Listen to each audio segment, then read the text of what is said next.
संतोषी माता की जय। इस व्रत को करने वाला तथा कथा कहते व सुनते समय हाथ में गुड़ व भुने हुए चने रखे। सुनने वाले संतोषी माता की जय, संतोषी माता की जय इस प्रकार जयकारा बोलते जाएं तथा कथा समाप्त होने पर गुड़ व चना गौ माता को खिला देवें।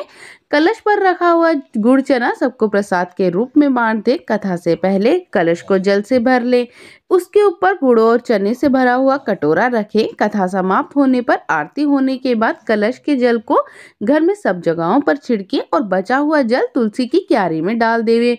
₹1.25 का गुड़ चना लेकर माता का व्रत करे। 1.25 आने का गुड़ भी ले तो कोई आपत्ति नहीं है। घर में गुड़ हो तो ले लेवें, विचार ना करें, क्योंकि माता भावना की भूखी है। कम या ज्यादा का कोई विचार नहीं, इसीलिए जितना चाहे उतना अर्पण करे। श्रद्धा और प्रेम से प्रसन्न मन से व्रत करना चाहिए। व्रत के उद्यापन में 2.5 सेर का खाजा, मूंगदार पूरी, खीर, चने का साग नैवेद्य रखे, घी का दीपक जलावे, संतोषी माता की जय जयकार बोलकर नारियल फोड़े। इस दिन घर में कोई खटाई ना खावे और ना ही आप खावें और ना ही किसी को खाने दे। इस दिन 8 लड़कों को भोजन करावें। देवर जेठ घर कुटुंब के लड़के मिलते हो तो दूसरों को नहीं बुलाना। कुटुंब में ना मिले तो ब्राह्मण और रिश्तेदार या पड़ोसियों के लड़कों को बुलावे। उन्हें खटाई की कोई वस्तु ना दे और ना ही भोजन में दक्षिणा देवे। नगद पैसा भी ना दे, कोई वस्तु दक्षिणा में दे। व्रत करने वाला कथा सुने, प्रसाद ले और एक समय भोजन करे। इस तरह माता अत्यंत खुश होंगी, दुख दरिद्रता दूर होकर आपकी हर मनोकामना पूरी होगी। तो आइए कथा को प्रारंभ करते हैं। संतोषी माता व्रत कथा। एक बुढ़िया थी, उसके 7 पुत्र थे। 6 कमाने वाले थे और एक पुत्र निकम्मा था। बुढ़िया माँ 6 पुत्रों की रसोई बनाती, भोजन कराती और पीछे से जो कुछ बचता सो 7वें को दे देती, परंतु वह बड़ा ही भोला भाला था, मन में कोई विचार ना करता था। एक दिन अपनी बहू से बोला, देखो मेरी माता का मुझ पर कितना प्यार है। वह बोली, क्यों नहीं, सबका झूठा और बचा हुआ तुमको खिलाती है। वो बोला, भला ऐसा भी कहीं हो सकता है? मैं जब तक आंखों से ना देख लूं मान नहीं सकता। बहू ने हंसकर कहा, तुम देख लोगे तब तो मानोगे। कुछ दिन बाद बड़ा त्योहार आया। घर में 7 प्रकार का भोजन, चूरमा के लड्डू बने। वह जांचने को सिर दर्द का बहाना कर पतला कपड़ा सिर पर ओढ़कर रसोई घर में ही सो गया। कपड़े में से सब कुछ देखता रहा। 6 भाई आए, भोजन करने लगे।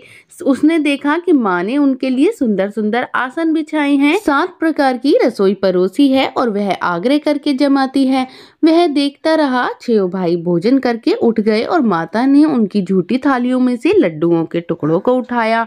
एक लड्डू बनाया, झूठन साफ कर बुढ़िया माँ ने पुकारा, उठो बेटा। 6 भाई अब भोजन कर गए, अब तू ही बाकी है, उठना कब खाएगा? वह कहने लगा, माँ मुझे भोजन नहीं करना, मैं परदेश जा रहा हूँ। माता ने कहा, जहाँ कल जाता हो वहाँ आज ही जा। वह बोला, हाँ हाँ आज ही जा रहा हूँ। यह कहकर वह घर से निकल गया। चलते समय बहू की याद आई। वह गौशाला में कंडे थाप रही थी। वहीं जाकर उससे बोला, हम जावें परदेश को, आवेंगे कुछ काल। तुम रही हो संतोष से अपना धर्म पाल। वह बोली, जाओ पिया हमरी सोच हटाए, राम भरोसे हम रहे, ईश्वर तुम्हें सहाय। देव अपनी निशानी अपनी धरू में धीर, सुधी हमरी मत बिसरियो, रखियो मन गंभीर। वह बोला, मेरे पास तो कुछ भी नहीं है, यह अंगूठी है सो ले ले, अपनी कुछ निशानी भी मुझे दे दे। वह बोली, मेरे पास यह गोबर का भरा हाथ है। यह कहकर उसकी पीठ पर गोबर के हाथ की थाप मार दी। वह चल दिया और चलते चलते दूर देश में पहुंचा। वहां एक साहूकार की दुकान थी। वहां पर जाकर कहने लगा, भाई मुझे नौकरी पर रख लो। साहूकार को जरूरत थी, वह बोला, रह जा। लड़के ने पूछा, तनख्वाह क्या दोगे? साहूकार ने कहा, काम देखकर दाम मिलेंगे। साहूकार की नौकरी मिली। वह सवेरे 7 बजे से रात तक नौकरी बजाने लगा। कुछ ही दिनों में दुकान का सारा लेन देन, हिसाब किताब, ग्राहकों का माल बेचना और सारा काम करने लगा। साहूकार के 7-8 नौकर थे। वह सब चक्कर खाने लगे कि यह तो बहुत होशियार है। सेठ ने भी काम देखा तो 3 महीने में ही उसे आधे मुनाफे का साझीदार बना दिया। वह 12 वर्ष में ही नामी सेठ बन गया और मालिक का सारा कारोबार उस पर छोड़कर बाहर चला गया। अब बहू पर क्या बीती सो सुनो। सास ससुर उसे दुख देने लगे, सारी गृहस्थी का काम करवाकर उसे लकड़ी लेने जंगल भेजते। इस बीच घर की रोटियों के आटे में से जो भूसी निकलती उसकी रोटी बनाकर घर में रख दी जाती और फूटे नारियल के खोपरे में पानी। इस तरह दिन बीतते रहे। एक दिन वह लकड़ी लेने रास्ते में जा रही थी कि बहुत सी स्त्रियां संतोषी माता का व्रत करती दिखाई दी। वह वहां पर खड़ी हो कथा सुनकर बोली, बहनों, यह तुम किस देवता का व्रत करती हो और इसको करने से क्या फल मिलता है? इस व्रत को करने की क्या विधि है? यदि तुम अपने व्रत का विधान मुझे समझाकर कहोगी तो तुम्हारा बड़ा एहसान मानूंगी। तब उनमें से एक स्त्री बोली, सुनो, यह संतोषी माता का व्रत है। इसको करने से निर्धनता दरिद्रता का नाश होता है, लक्ष्मी आती है और मन की चिंताएं भी दूर होती हैं। घर में सुख होने से मन को प्रसन्नता और शांति मिलती है। निपुत्र को पुत्र मिलता है। प्रीतम बाहर गया हो तो वह जल्दी आवे। कंवारी कन्याओं को मनपसंद वर मिले। राजद्वारे में बहुत दिनों से मुकदमा चलता हो तो वो भी खत्म हो जावे। सब तरह की सुख शांति हो और घर में धन जमा हो, पैसा और जायदाद का लाभ हो, रोग दूर हो जावे और जो कुछ मन में कामना हो वह सब संतोषी माता की कृपा से पूरी हो जावे, इसमें संदेह नहीं। वह पूछने लगी, यह भी बताओ कि यह व्रत कैसे किया जावे तो आपकी बड़ी ही कृपा। स्त्री कहने लगी, 1.25 रुपए का गुड़ चना लेना, इच्छा हो तो 5.25 रुपए का लेना या 11.25 रुपए का सहूलियत अनुसार लेना। बिना परेशानी, श्रद्धा और प्रेम से जितना बन सके उतना सवाया लेना। 1.25 रुपए से लेकर 5.25 रुपए तक या उससे ज्यादा शक्ति या भक्ति अनुसार लेना। हर शुक्रवार को एक समय निराहार रह कथा कहना व सुनना। इसके बीच में क्रम टूटे नहीं, लगातार नियम का पालन करना। सुनने वाला कोई ना मिले तो घी का दीपक जलाकर उसके आगे जल का पात्र रख कथा कहना, परंतु नियम ना टूटे। जब तक कार्य सिद्ध न हो नियम पालन करना। कार्य सिद्ध हो जाने पर ही व्रत का उद्यापन करना। 30 माह में माता पूरा फल करती है। यदि किसी के ग्रह खोटे हो तब भी माता 1 वर्ष में अवश्य ही कार्य को सिद्ध करती है। कार्य सिद्ध होने पर ही उद्यापन करना, बीच में नहीं। उद्यापन में 2.5 सेर आटे का खाजा, इसी परिमाण में खीर तथा चने का साग करना। 8 लड़कों को भोजन कराना, जहाँ तक मिले देवर जेठ भाई बंधु कुटुंब के लड़के लेना, ना मिले तो रिश्तेदार और पड़ोसियों के लड़कों को बुलाना, उन्हें भोजन कराना, यथाशक्ति दक्षिणा दे, माता का नियम पूरा करना। उस दिन घर में कोई खटाई ना खावे। यह सुनकर बुढ़िया के लड़की की बहू चल दी। रास्ते में लकड़ी के बोझ को बेच दिया और उन पैसों में से गुड़ चना ले माता के व्रत की तैयारी कर आगे चली। सामने मंदिर देख पूछने लगी, यह मंदिर किसका है? सब कहने लगे, यह संतोषी माता का मंदिर है। यह सुन माता के मंदिर में जा माता के चरणों में लौटने लगी। दीन होकर विनती करने लगी, माँ, मैं निपट मूर्ख हूँ, व्रत के कुछ भी नियम नहीं जानती। मैं बहुत दुखी हूँ। हे माँ जननी, मेरा दुख दूर कर। मैं तेरी शरण में हूँ। माता को दया आई। एक शुक्रवार बीता और दूसरे शुक्रवार को ही उसके पति का पत्र आया। तीसरे को उसका भेजा हुआ पैसा भी आ पहुंचा। यह देख जेठानियां मुंह सुकेड़ने लगी, इससे इतने दिनों में पैसा आया, इसमें क्या बड़ाई है?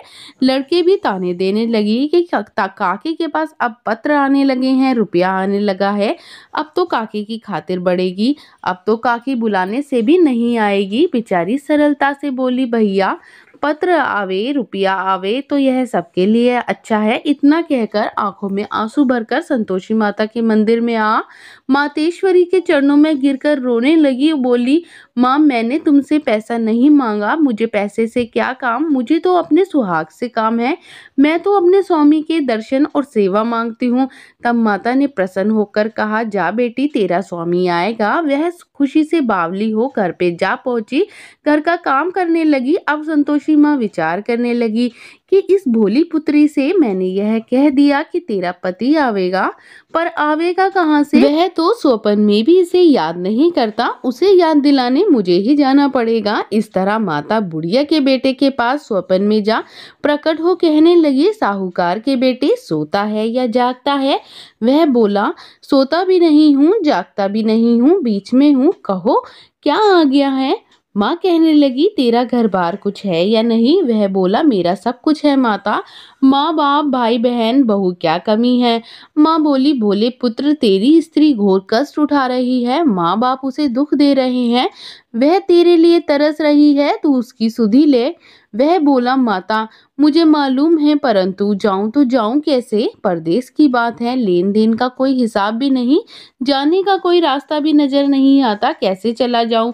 माँ कहने लगी, मेरी बात मान, सवेरे नहा धोकर संतोषी माता का नाम ले, घी का दीपक जला, दंडवत कर दुकान पर जा बैठना, देखते ही देखते तेरा लेन देन सब चुक जाएगा, जमा माल बिक जाएगा, सांझ होते होते धन का ढेर भी लग जाएगा।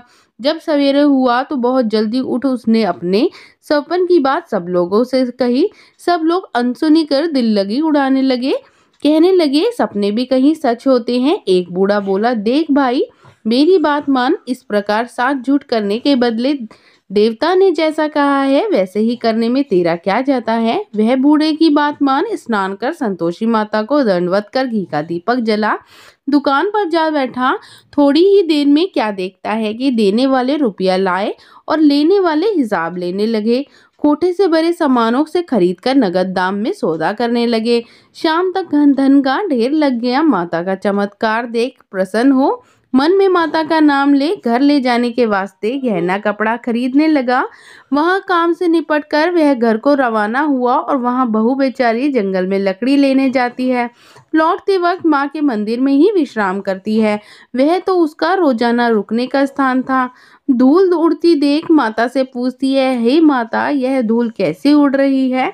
माँ कहती है, हे पुत्री यह तेरा पति आ रहा है, अब तू ऐसा कर लकड़ियों के 3 बोझ बना, एक नदी के किनारे पर, दूसरा मेरे मंदिर पर और तीसरा अपने सर पर रख।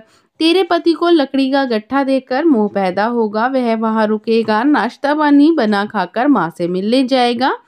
तब तू लकड़ियों का बोझ उठाकर घर जाना, बीच चौक में गट्ठा डालकर 3 आवाजें जोर से लगाना, लो सासू जी लकड़ी का गट्ठा लो, भूसे की रोटी दो और नारियल के खोपरे में पानी दो, आज कौन मेहमान आया है। माँ की बात सुन बहू बहुत अच्छा माता कहकर प्रसन्न हो लकड़ियों के 3 गट्ठे ले गई। एक नदी के तट पर, एक माता के मंदिर पर रखा। इतने में ही एक मुसाफिर आ पहुंचा। सूखी लकड़ियां देखकर उसकी इच्छा हुई कि अब वह यहीं पर विश्राम करे, भोजन बना खाकर गांव को जाए। इस प्रकार विश्राम कर वह गांव को गया, सबसे प्रेम से मिला। उसी समय बहू सिर पर लकड़ी का गट्ठा लिए आती है और लकड़ी का भारी बोझ आंगन में डाल देती है। जोर से 3 आवाजें लगाती है, लो सासू जी लकड़ी का गट्ठा लो, भूसे की रोटी दो और नारियल के खोपरे में पानी दो, आज कौन मेहमान आया है। यह सुनकर सास बाहर आ अपने दिए हुए कष्टों को भुलाते हुए कहती है, बहू ऐसा क्यों कहती है, तेरा मालिक ही तो आया है, आ बैठ मीठा भात खा, भोजन कर, कपड़े गहने पहन। इतने में ही आवाज सुन उसका स्वामी बाहर आता है।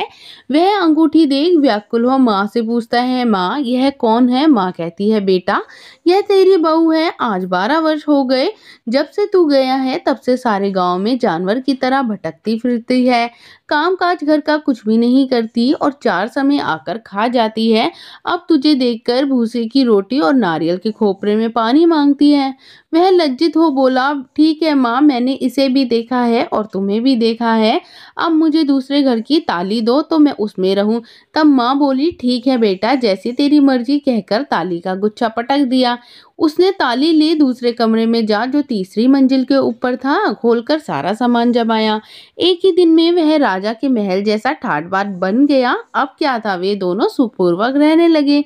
इतने में ही अगला शुक्रवार आया। बहू ने अपने पति से कहा, मुझे उद्यापन करना है। पति बोला, बहुत अच्छा, खुशी से करो।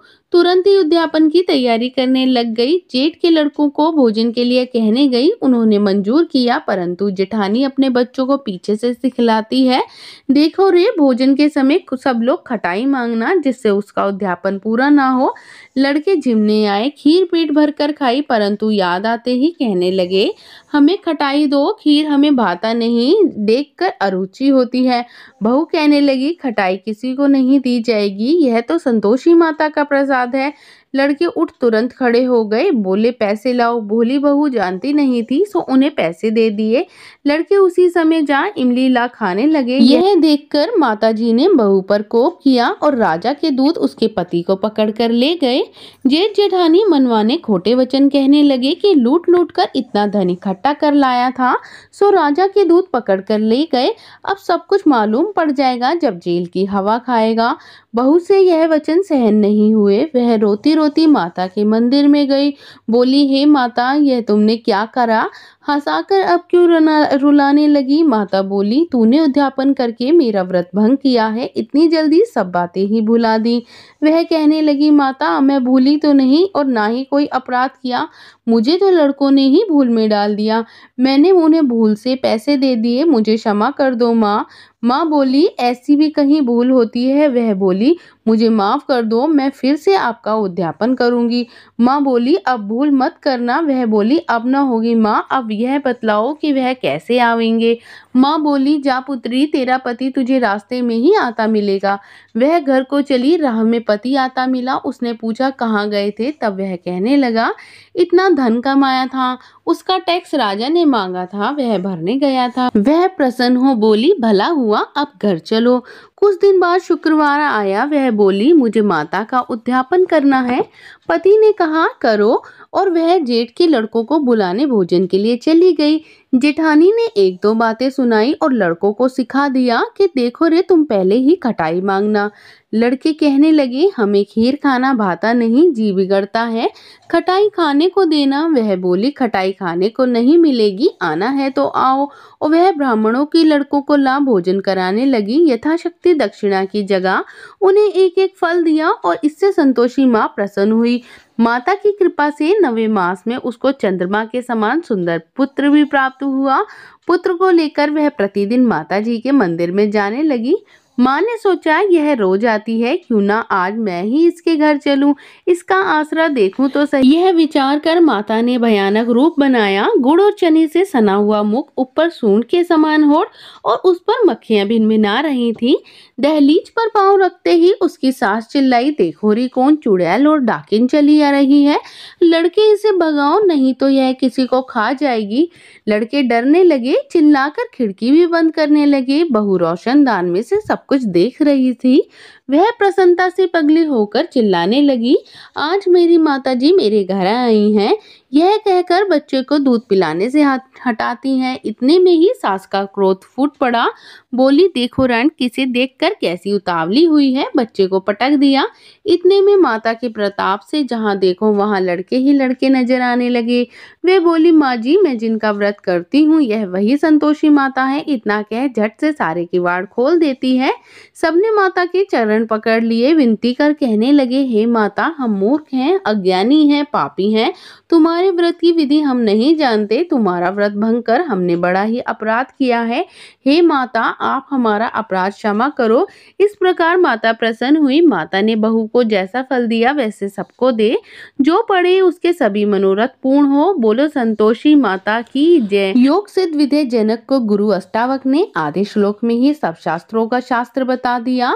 गंध करोड़न ने कहा, ये है सबका सार, ब्रहा सत्य है, जग है झूठा, जीव तू ब्रहा निहार। जीव से ही जीवत जगत, माया खेलत खेल, ब्रहा रूप पहचान लो, कटे जगत की जेल। आइए अब सभी मिलकर माता संतोषी की आरती करते हैं। ओम जय संतोषी माता मैया, जय संतोषी माता। अपने सेवक जन की, अपने सेवक जन की, सुख संपत्ति दाता। ओम जय संतोषी माता। सुंदर चीर सुनहरी माँ धारण कीनो, मैया माँ धारण कीनो। हीरा पन्ना दम के, हीरा पन्ना दम के, तन सिंगार लिनो। ओम जय संतोषी माता।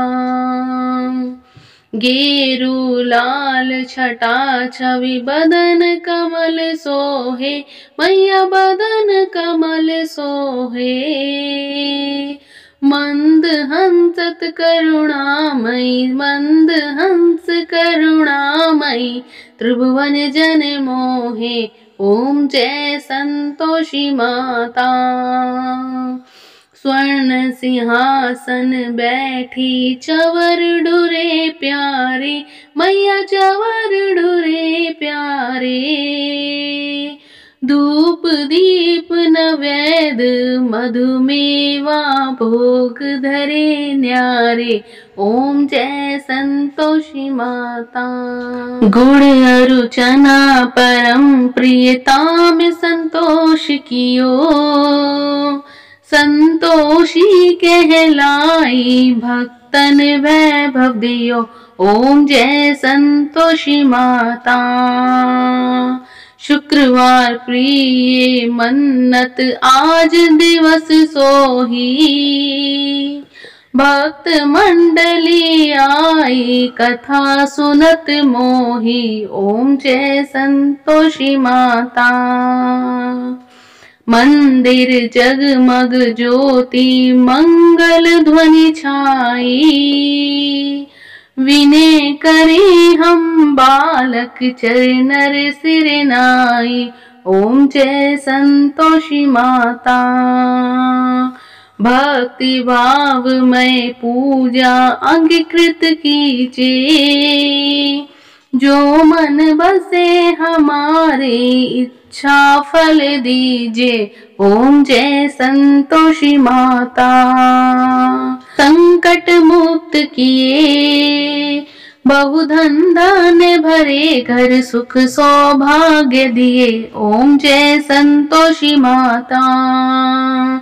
ध्यान धरो जनो तेरो मनवांछित फल पायो, पूजा कथा श्रवण कर घर आनंद आयो, ओम जय संतोषी माता।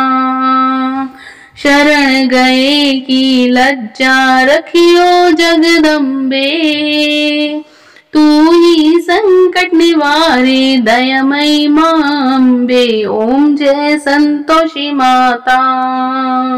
संतोषी माँ की आरती जो कोई नर गावे, रिद्धि सिद्धि सुख संपत्ति जी भर के पावे, ओम जय संतोषी माता, ओम जय संतोषी माता, मैया ओम जय संतोषी माता।